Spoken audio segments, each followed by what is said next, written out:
Have you ever held a book so quietly revolutionary?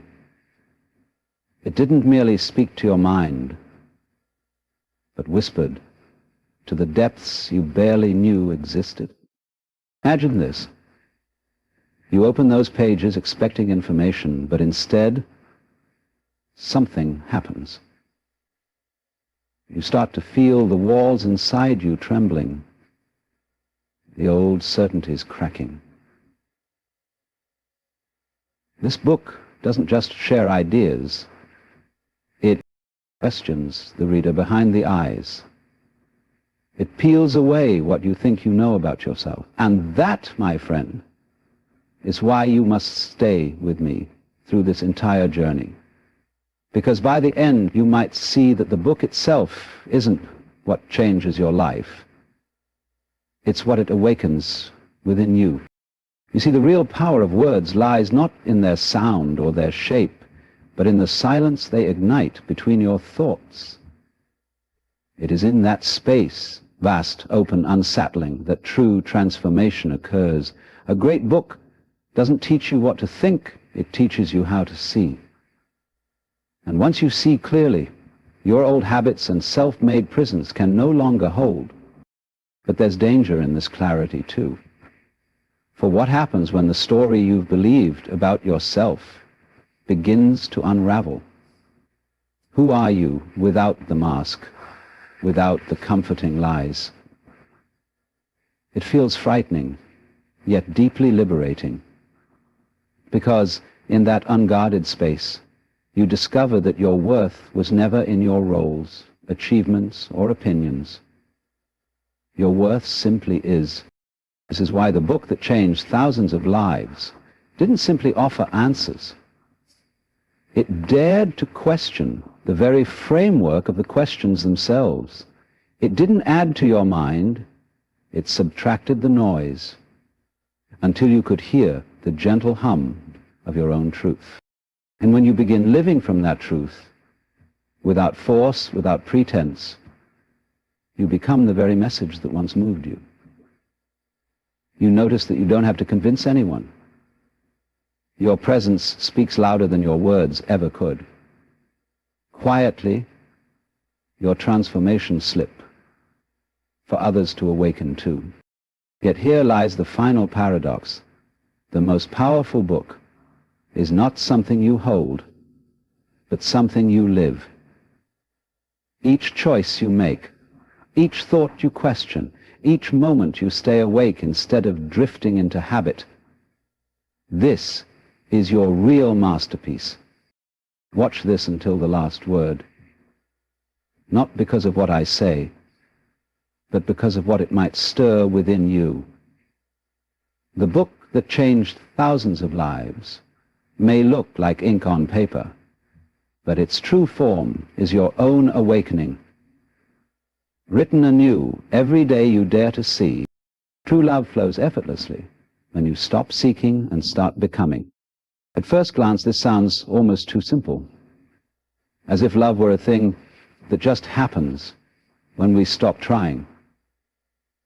But think carefully about what it truly means. So many people spend their lives seeking love, as if it were a hidden treasure buried somewhere outside of themselves. They chase affection, they cling to hope, they mold themselves into shapes they think others will admire, always asking, what must I do to be loved? Yet in this relentless pursuit they forget that love, real love, is not something you catch by running faster. It is something you reveal by being who you truly are. When you are seeking, your energy speaks of incompleteness. Your heart, though full of desire, broadcasts a quiet panic. Please, someone see me. Someone save me from my emptiness. And even if someone answers this plea, it is rarely the right person. You might attract someone drawn to your wounds, your neediness, or your illusions, but not someone who truly sees and honors the real you. In this way, seeking becomes a cycle. The more you look outward, the more you drift from yourself. and the more distant true love becomes. Now consider what it means to become rather than seek. To become is to turn inward and see yourself not as a puzzle missing a piece, but as a living being still unfolding. It is to cultivate your passions, to heal your pain, to face your flaws with tenderness rather than shame. It is the process of growing into the person you yourself can admire. And here is where the paradox reveals its quiet magic. When you are no longer driven by desperation to find someone, you become someone worth finding. Imagine a candle in a dark room. A candle doesn't run around asking the darkness to notice it. It stands still and burns. And by burning, it naturally lights the space around it. In the same way, when you deepen your self-awareness, your kindness, your joy, and your authenticity, you emit an energy that quietly draws in those who see and cherish your light. They come not because you were looking, but because you were being. This shift is subtle yet powerful. Instead of constantly measuring your worth by who stays and who leaves, you learn to see your own worth as inherent, as something that neither gains nor loses value by another's opinion. Instead of bending and shrinking to please, you stand firm in your truth, knowing the right person will never ask you to become less. This grounded confidence is magnetic. It silently communicates to the world that you do not need someone to complete you, but you are ready to share your fullness with someone who resonates. There is also freedom in becoming rather than seeking. Seeking keeps you restless, always comparing, always doubting, always fearing rejection. But becoming roots you in the present. You realize that your life, as it is now, has value beyond measure. You no longer postpone your happiness until someone else arrives. You live, you laugh, you explore your own depths. And this vibrancy makes you profoundly attractive, not in the shallow sense of appearance, but in the deep sense of presence. Think of the people you have been most drawn to in your own life. Often it wasn't because they were chasing you, trying to impress you, or proving their worth. It was because they seemed whole. They radiated a quiet confidence, an ease with themselves that made you want to be near them. That is what becoming gives you, an aura of authenticity that seeking can never produce. True love, then, isn't found by running toward it. It appears when you stand still in your truth, when you stop asking, will anyone love me, and start living as if you are already deeply loved by yourself. In this state, your love for yourself overflows naturally, and it is this overflow that becomes an invitation to those who can match it. So rather than asking, where is the right person, ask, who am I becoming? Are you becoming someone who loves themselves enough to walk away from what wounds you? Someone who holds space for their own dreams? Someone who treats themselves with the same tenderness they hope to receive from another? True love flows effortlessly when you stop seeking and start becoming. Because love isn't something waiting to be found, it is something waiting to be awakened within you. When you awaken it, the right person doesn't complete you. They reflect what was already there, quietly waiting for you to see it first. Self-love isn't selfish. It is the soil where genuine connections grow.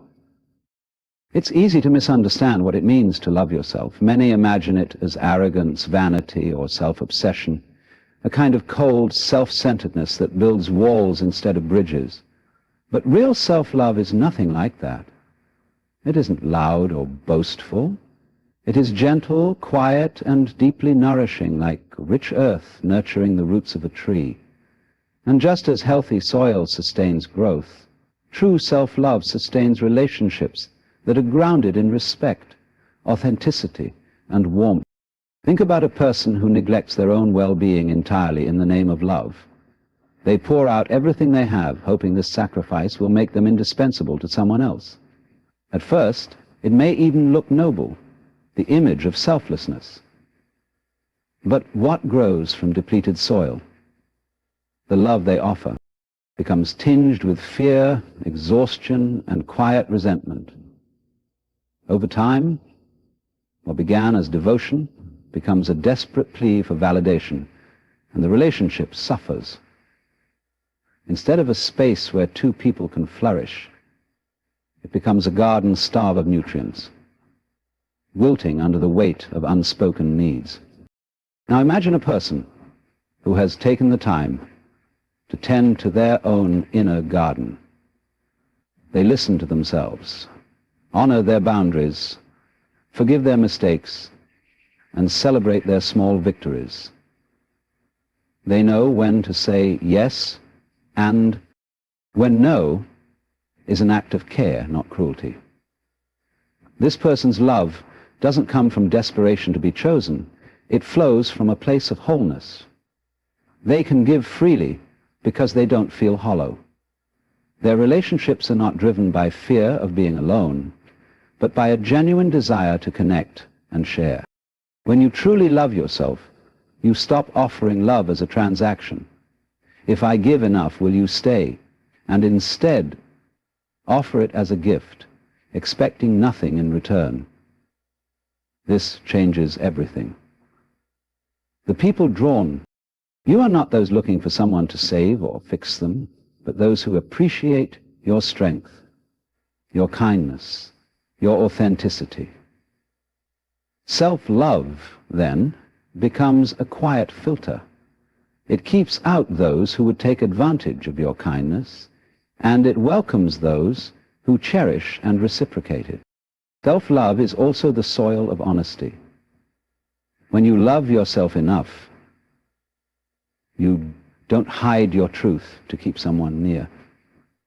You can say, this is who I am, and this is what matters to me, without fear that your honesty will drive them away.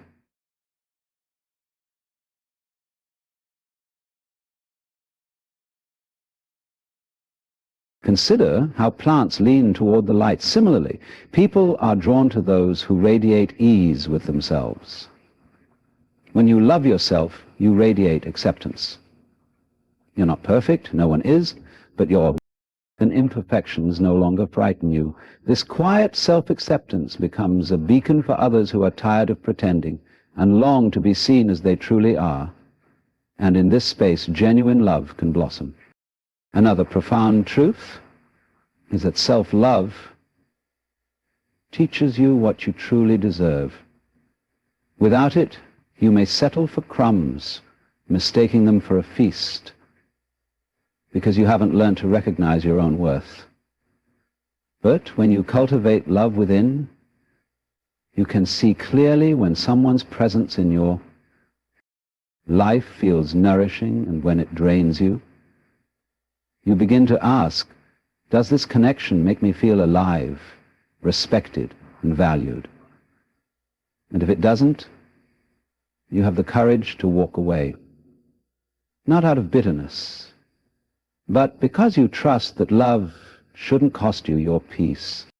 In this sense, self-love isn't a barrier against others. It is an invitation for the right people to come closer. Your boundaries are not walls, but garden fences. They keep the weeds out so your flowers can thrive. And in that thriving, you become someone who can love deeply and receive love fully without losing yourself in the process. Self-love is the soil, and love shared with another is the garden that grows from it. Without healthy soil, no amount of tending can make a relationship truly flourish. But with it, even the smallest seed of affection can blossom into something strong, enduring, and beautiful. And so, what some call selfishness is in truth an act of devotion, not only to yourself, but to the people whose lives your love will one day touch. For when you love yourself, you teach others by example how to love you, and perhaps how to love themselves too. The right person isn't attracted by your need, but by your wholeness. At first this can seem almost cruel to hear, as if the universe is telling you that the more you want love, the less likely you are to find it.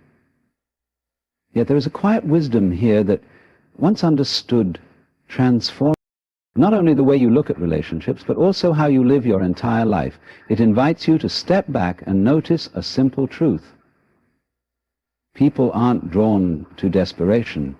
They are drawn to depth, to calm certainty, to the quiet presence of someone who knows they are already complete. Depth, spirit, image, and action. Imagine someone standing in front of you whose energy says, "Please love me so I can feel whole." Their words may be kind, and their gestures generous, but beneath it all, there is a restless emptiness, reaching out, asking you to fill it. At first you might feel sympathy, you may even feel compelled to help, but over time, this need begins to weigh heavily, like a silent demand that you become responsible for their sense of worth. And love, which should feel like freedom, starts to feel like obligation. Now imagine someone else, a person who radiates quiet confidence. They enjoy your presence, yet their joy isn't built on your approval. They don't cling, and they don't beg for reassurance. They listen deeply, speak honestly, and laugh from a place of genuine delight. With them, there is no unspoken demand to complete what feels broken. There is simply the desire to share what feels already alive within them. And it is this quality, this wholeness, that draws you in, not because you have to heal them, but because you recognize in them a mirror of your own potential to feel whole. Need creates pressure. It silently whispers, "Prove that I am enough." But wholeness invites. It quietly says, "I know I am enough, and I see that you might be too." This difference, though subtle, changes everything. Everything.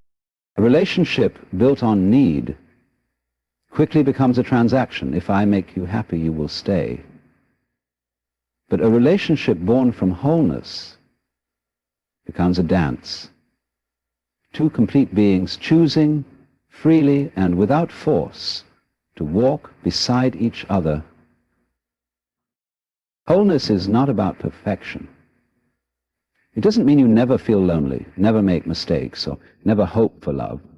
It means that your sense of worth does not crumble in the absence of another's affection. You know who you are even when nobody else is watching. And when you live from this place, the love you attract is different. It comes not to rescue you, but to join you. It is love that says, "I see who you are, and I wish to share in your journey, not define it for you." People often forget the energy you bring to love becomes the shape that love takes in your life. If your love is driven by fear of being alone, it may attract those who see your fear more than your heart. But if your love springs from the acceptance of your own company, it naturally calls in those who appreciate you without needing to fix or save you. This is why true love feels so effortless when it appears. It doesn't arise from frantic searching, but from quiet alignment. When you stand in your wholeness, you stop filtering potential partners through the question, will they fix me? And start asking, do we enrich each other? You begin to see love not as medicine, but as music, something that sounds sweeter because you can already hear its echo within yourself. And so the work is not to become more appealing through need, but to discover the fullness already present within you, to sit with your solitude until it becomes a friend rather than an enemy, to forgive yourself for past mistakes rather than chaining your worth to them, to nurture your mind, your passions, and your body, not so someone will love you, but because you already do. In doing this, you stop searching for someone to carry your broken pieces and start looking for someone whose light dances naturally with your own. You realize that the right person isn't searching for someone to fix either. They too are looking for someone to share in life's beauty, complexity, and wonder. You do not attract the right person by showing them your emptiness and hoping they will fill it. You attract them by living as if your heart were already overflowing, because in truth it is. The journey, then, is to remember this fullness, to live from it, and to trust that in your wholeness you will meet those who see it, honor it, and offer theirs in return. Loving yourself reveals what you truly deserve and what you must let go of. And first, we often approach love from a place of hunger. We hope someone will arrive to fill the empty spaces within us, to reassure us we are worthy, to ease the ache of loneliness that sometimes visits us late at night. And in that hunger, it is all too easy to accept less than we truly need. We hold on to people who offer only pieces of love, mistaking them for something whole. We tell ourselves small gestures mean everything because we fear that asking for more might drive them away. And so we shrink, we bend, we silence our deeper longings just to keep someone close. Yet something profound changes the moment you begin to love yourself truly and patiently. It is as if you awaken from a long sleep and see, perhaps for the first time, what love is meant to feel like. You realize that real love doesn't keep you guessing. It doesn't belittle your dreams or punish your honesty. It doesn't leave you cold and waiting by the door of someone's affection. Instead, it feels steady, kind, and deeply respectful of who you are. This clarity doesn't come from a book or from the approval of others. It comes from within, from quiet moments when you meet yourself without judgment, when you learn to speak gently to your own heart after mistakes, when you no longer make your worth conditional on who stays or who goes. Slowly, you begin to see your own value not as something others grant you, but as something you've carried all along, waiting to be recognized. And in that recognition, something shifts. You stop accepting love that costs you your peace. You stop chasing people who only come close when it's convenient for them. You notice the patterns that have kept you stuck, the late-night texts you answered out of fear of losing them, the silence you kept so as not to seem too much, and you begin, gently but firmly, to let these things go. This letting go isn't an act of anger or punishment. It is an act of devotion to your own soul. It is saying, I will not keep holding on to what hurts me just because I'm afraid to be alone. And in releasing what is false, you make space for what is true. Self-love also teaches you patience. It shows you that it is better to wait, even if that wait feels long and lonely at times, than to settle for a love that makes you feel small. It reminds you that your loneliness will pass. But the harm of forcing a connection that isn't right can last much longer. As you love yourself, you begin to choose differently. You choose people who are kind, not only when it's easy, but also when it's difficult. You choose conversations where your words matter, where your silence isn't punished, where your laughter feels free. You choose to be with someone who listens not just to your stories, but to your silences. Someone who isn't afraid of your depth. And perhaps most importantly, loving yourself helps you see love as an offering, not a transaction. You no longer love to prove your worth. You love because your heart is full and you wish to share it with someone who sees and cherishes that gift. And because you no longer need someone to complete you, you can walk away from what doesn't honor you, not in bitterness, but in gratitude for what it taught you, and faith in what lies ahead. Over time, you notice that your life becomes lighter, the relationships you keep feel more balanced, the quiet becomes less frightening, even comforting, because it is filled with your own presence. And as you move through the world with this deeper self-love, you become a magnet for the kind of love that mirrors it, love that does not diminish you but celebrates you. Loving yourself is both a shield and a compass.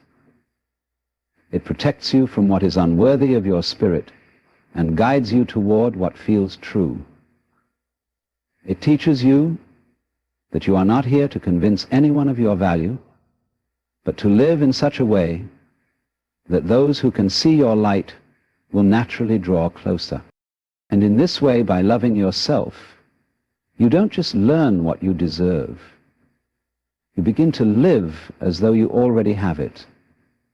And slowly, quietly, the world around you begins to reflect that truth back to you. Your energy shapes your reality.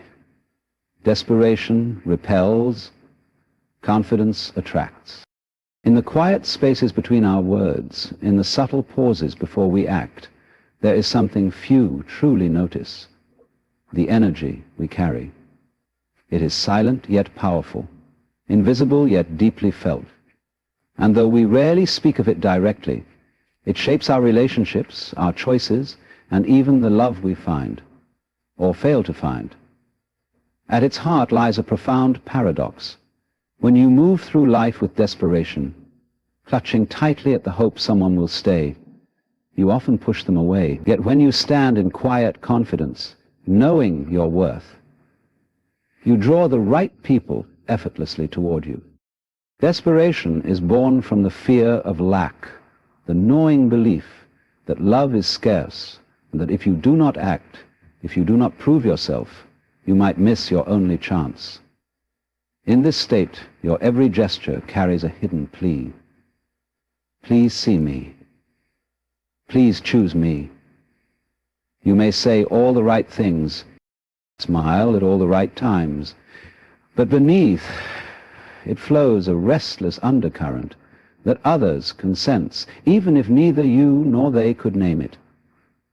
And rather than making them feel safe, this energy creates unease, as if they're being asked to fill a space in you they cannot possibly fill. On the other hand, confidence does not come from arrogance or pretending you are above needing love.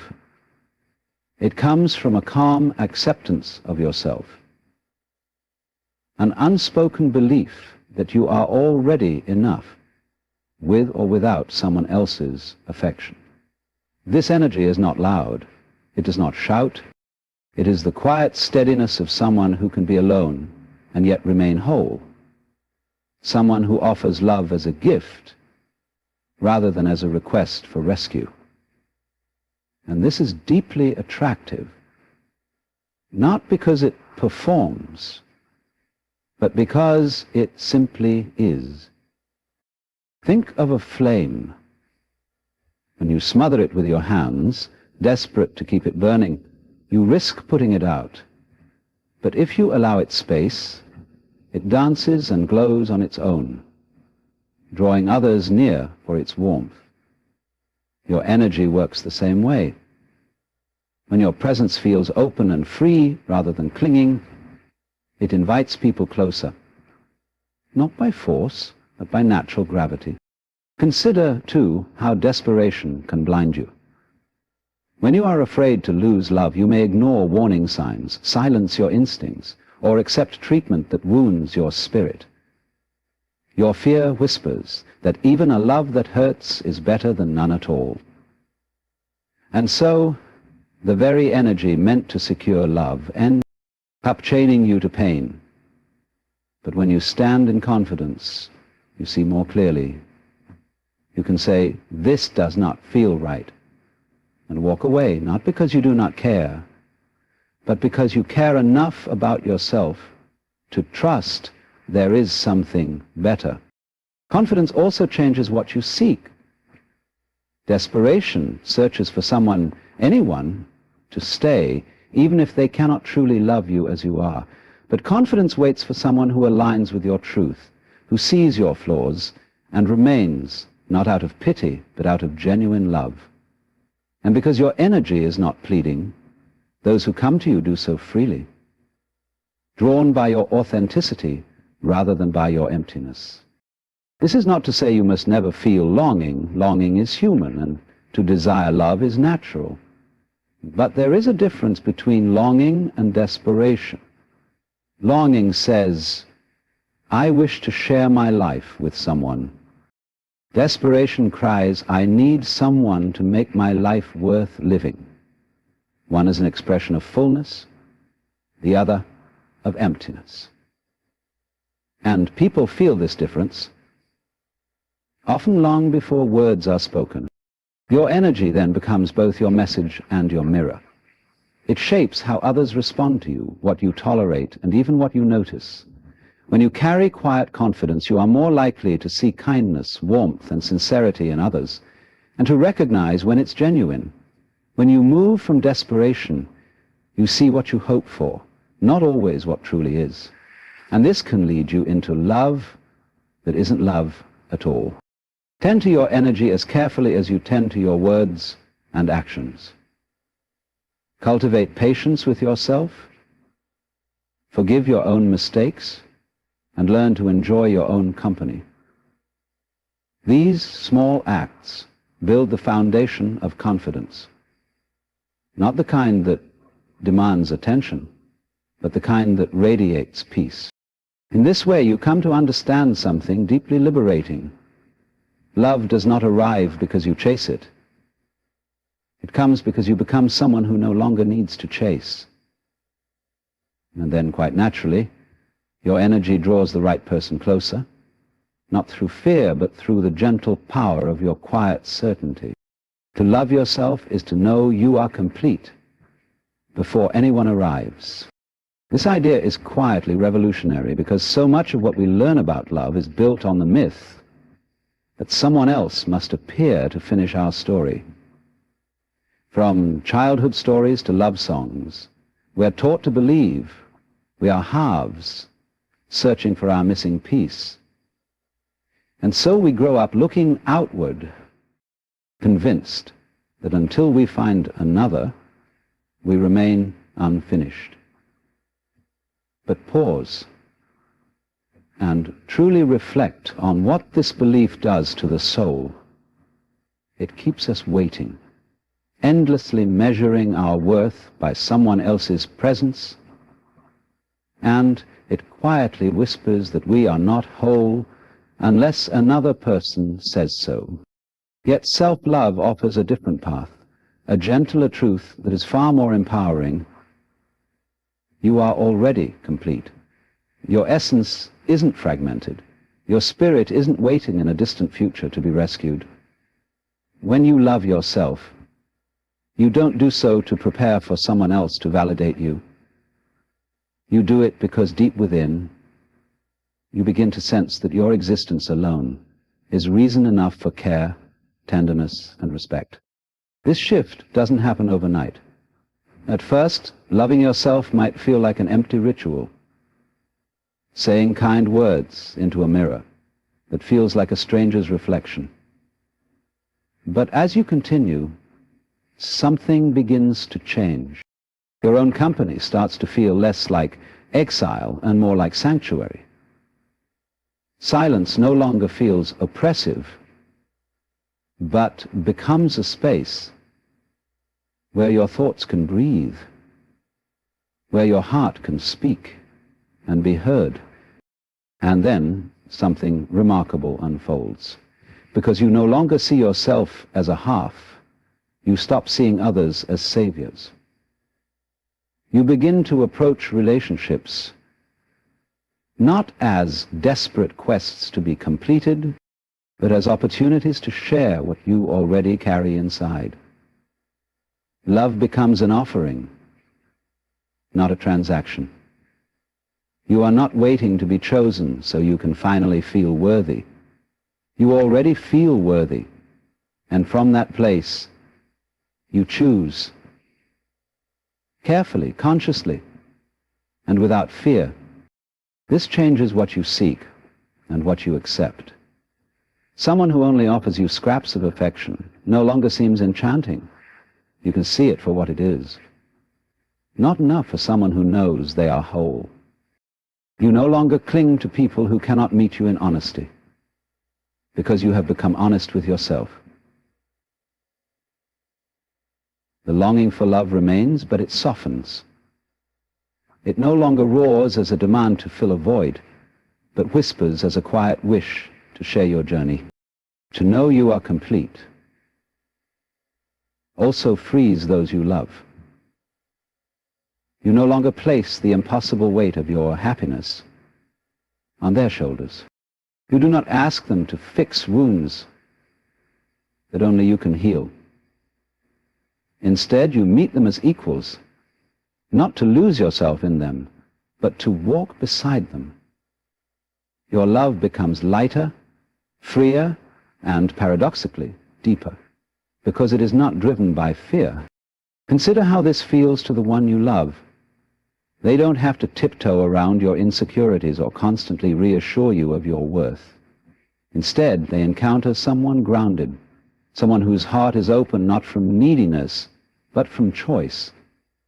This is the love that nourishes rather than drains, the love that invites rather than entangles.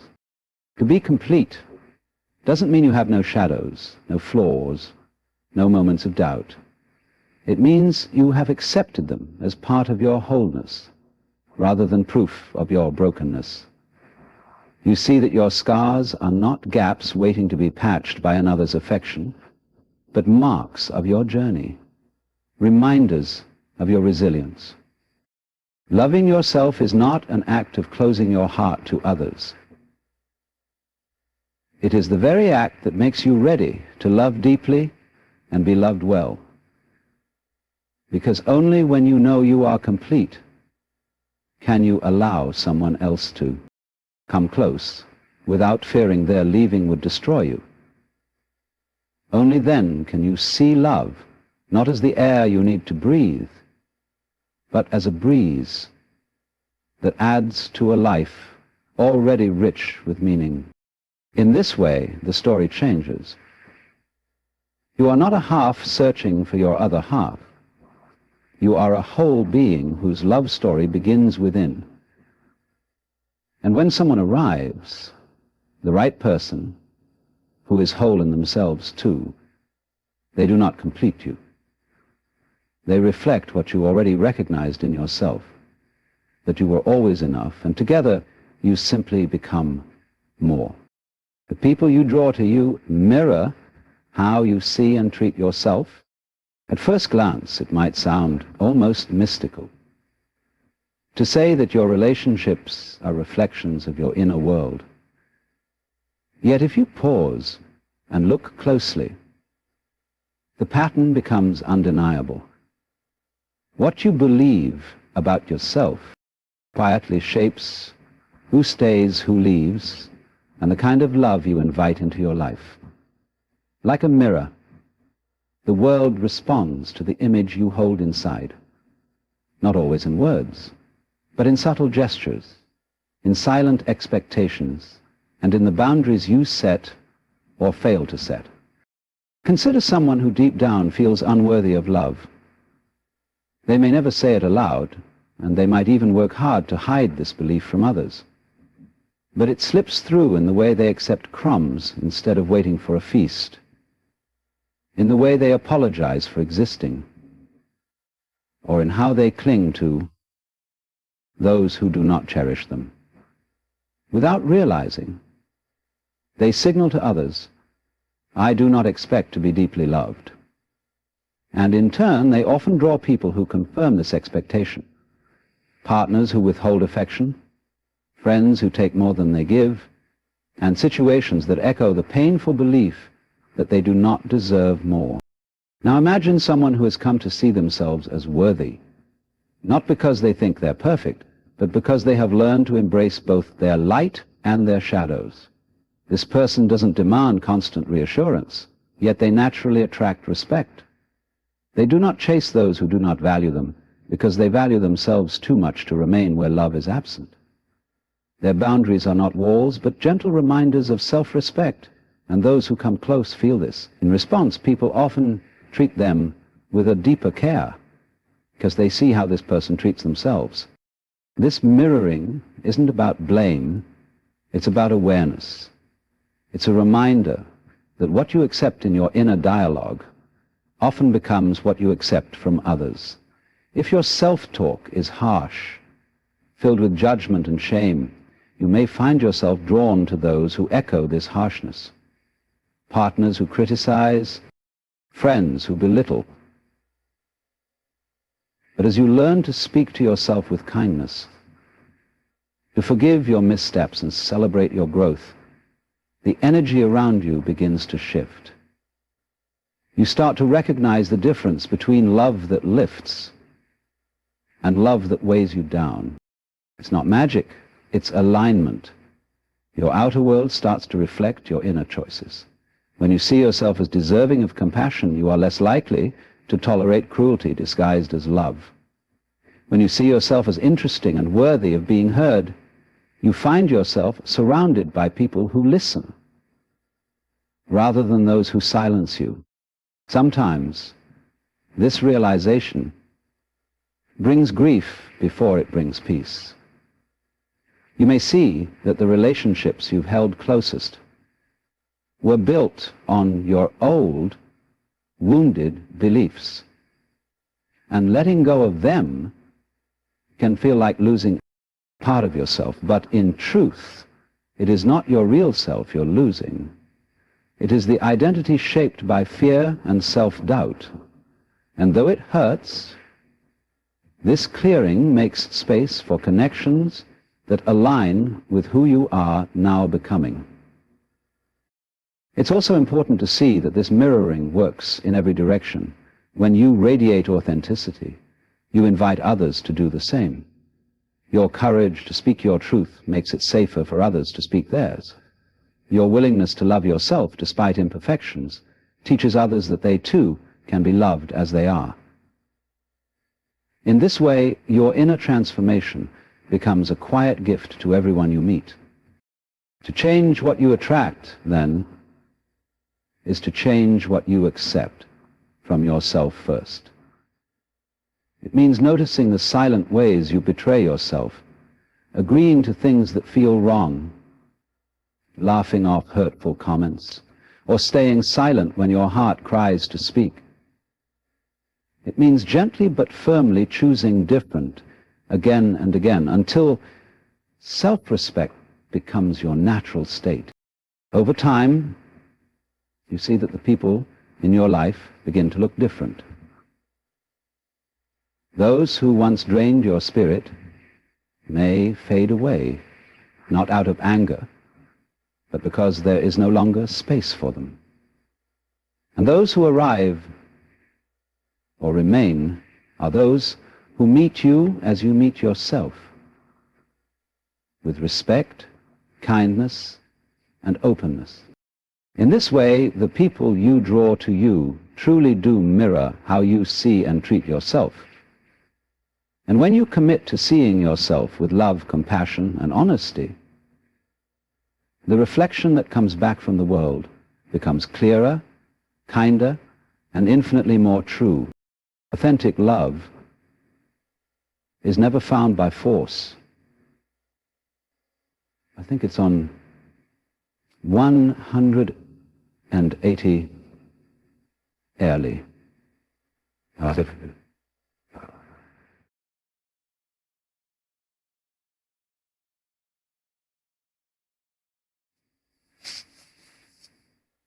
hope it's in the quiet hours of reflection, one truth often emerges with gentle clarity. The more you chase love with restless urgency, the further it slips from your grasp. Love that is real, that nourishes rather than drains, is never caught by the desperate hand. It drifts toward those who have found a certain calm within themselves, a peace that says, I am whole already, and I welcome love, but I do not need it to breathe. Force, by its nature, is rooted in fear. The fear of being alone, the fear of not being enough, the fear that love may pass us by if we don't seize it tightly. And so we do things against our quiet knowing. We stay in places where love feels half-hearted, convincing ourselves that half love is better than none. And yet, this is the nature of everything that leads to bitterness. We mold ourselves into shapes we think will please another, hoping this performance will buy us affection. We mistake attention for devotion, silence for safety. Yet in this striving we often find not love, but exhaustion, emptiness, and the lingering ache of something that never feels quite right. Flushing. Flushing. Hair. By contrast, authentic love does not demand that we abandon ourselves. It asks us first to come home to ourselves. Inner peace is not about erasing desire or pretending we don't long for connection. It is about anchoring that desire in self-respect and quiet faith rather than panic. When we cultivate this peace, we become a steady presence in our own lives. We discover that we can hold our own hearts gently, even when no one else is there to do so. It is from this place that love becomes a magnet rather than a hunt. Consider someone who is deeply at ease within themselves. They don't rush to fill every silence, nor do they contort themselves to match every passing gaze.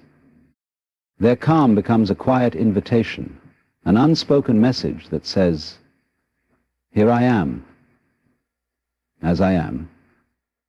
Come closer if you wish, but I will not lose myself to keep you. This is what is needed. Passion. Drives matter. Thoughts.